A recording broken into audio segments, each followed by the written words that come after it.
Good evening sir. ഇത് ജിയോയുടെ customer കെയറിൽ നിന്നാണേ. ആ സാറിന്റെ 8845 ലാസ്റ്റ് വരുന്ന ജിയോ നമ്പറിലെ പ്ലാനിന്റെ വാലിഡിറ്റി കഴിഞ്ഞിട്ടുണ്ടായിരുന്നു. ആ ഇത് റീചാർജ് റിമൈൻഡ് ചെയ്യാൻ വിളിച്ചതായിരുന്നു. സാർ ഇത് സ്ഥിരമായിട്ട് യൂസ് ചെയ്യുന്ന നമ്പറല്ലേ? അതെ.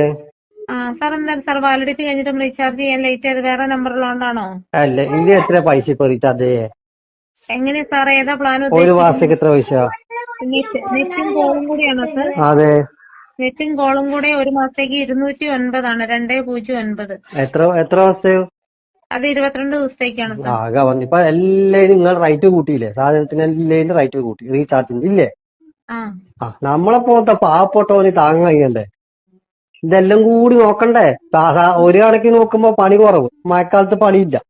പിന്നെ നോക്കുമ്പോ സാധനത്തിനുള്ള വില കൂടുതൽ. അതിലിടക്ക് നിങ്ങൾ ഈ മാസത്തിൽ ഈ റീചാർജ് ചെയ്യുന്ന ഒരു മാസം ഒരു പുറക്ക് നമ്മളിപ്പോ 3 ആളെ പോറ്റണോ റീചാർജിന്? ഓരോരോ മാസം ഇങ്ങനെ നിങ്ങൾ പൈസ കൂട്ടിക്കഴിഞ്ഞാല് ആ ചങ്ങായിന്റെ മംഗലം കഴിഞ്ഞാൽ നമ്മക്ക് തന്നെ തോന്നിയില്ലേ? ചങ്ങായിന്റെ മോന്റെ മംഗലം കഴിഞ്ഞാൽ അതോടെ തീർന്നു, പണ്ടാറടങ്ങി. അതിനുശേഷം എല്ലാരും വില കൂട്ടി ഇല്ലേ? അതെ സാർ. ഇനിയിപ്പോ അടുത്ത മംഗലായിട്ടുണ്ടോ? അറിയില്ല സാർ, ഇതുവരെ ഒന്നും അറിയില്ല. ഇനിയിപ്പോ ഓന്റെ ഭാര്യ പ്രസവിക്കുന്നത് 4 കെട്ട് 4 കെട്ട് 5 കെട്ട് 6 കെട്ട് ഇനി പണ്ടാറടങ്ങി തന്നെ. ഇത് നമ്മളെ പോലത്തെ ആണ്ട് ഇത്. ശരിയാണ് സാർ. ഇത് ആ ചങ്ങായിക്ക് തിരിവില്ല. ഓരെന്ന് പറഞ്ഞാല് ഭയങ്കര സെറ്റപ്പിൽ ഒരു പണിക്കും വേണ്ട സെറ്റപ്പായിട്ട് അടിച്ചു പൊളിച്ച് സെറ്റപ്പായി ജീവിക്കുന്നവനല്ലേ. നമ്മളെ പോത്തോനോ ലോണും ഉണ്ടാവും, കടവും ഉണ്ടാവും, കക്കറും ഉണ്ടാവും, പണിയും ഉണ്ടാവില്ല. ഒരു ഭാഗത്ത് പിള്ളേർ കാര്യന്നുണ്ടാവും. അവർക്ക് അവൻ നോക്കണോ? ആശുപത്രി അവൻ നോക്കണോ? അവർക്ക് അവൊന്നും നോക്കണ്ട. ഉണ്ടാ നമ്മളെ പോത്തോടെ എന്താക്കും? അതിലിടക്ക് ഈ ചങ്ങായി എടുത്ത് റീചാർജിന്റെ പൈസ കൂട്ടിക്കളി പോ വേണ്ടാറടങ്ങി.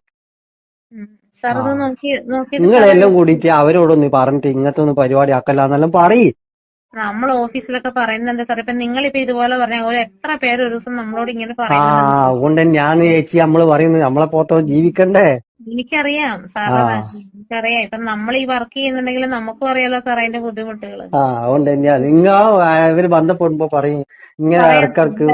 എന്നാ ചങ്ങായി ചെറുതായിട്ട് മംഗലയിക്കാൻ വേണ്ടി പറയും. ഇല്ല വലിയ ആഡംബരാക്കിട്ട് പണ്ടാക്കിട്ട് ലോകത്തില്ലാത്ത ആളെല്ലാം പിടിച്ച് വലിച്ചു കൊണ്ടുണ്ട്. മറ്റേ എവിടെയോ കറക്കുന്നവരെല്ലാം പിടിച്ചിട്ട് അത് കൊണ്ടാട്ട് ഓർക്കെല്ലാം പൈസ കൊടുക്കണ്ടേ?